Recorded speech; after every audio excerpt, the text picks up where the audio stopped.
Alright, so hip thrusts are another great core exercise, especially for runners and cyclists to stabilize the hips.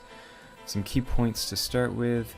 We want to take a nice wide stance. We're leaning the upper back against something solid. This case I've got a bench, or you could use a couch, large chair, even a Physio Ball, and we want to keep the core engaged throughout this whole movement.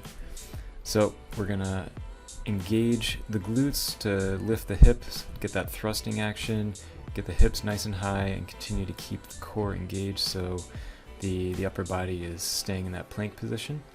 And we're just going to raise and lower the hips, get them nice and high as possible, and try and keep the hips parallel to the floor. Once we can do 20 reps, we can move on to the next variation, which is the marching. And that's lifting one leg at a time, again keeping the hips nice and high, keeping the hips parallel with the floor, the core engaged, and once we hit that goal of being able to maintain form for 20 reps, we can move on to the next variation.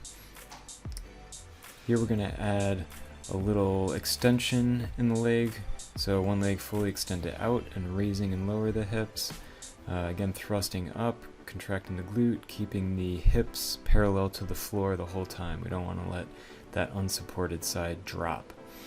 Once you're able to again hit that goal of 20 reps, maintaining that form, you can move on to the next one.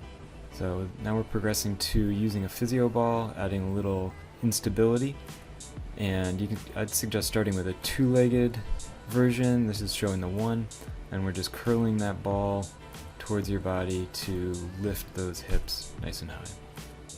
If you need to make this a little bit easier, you can start the ball more at your calf rather than directly underneath the foot.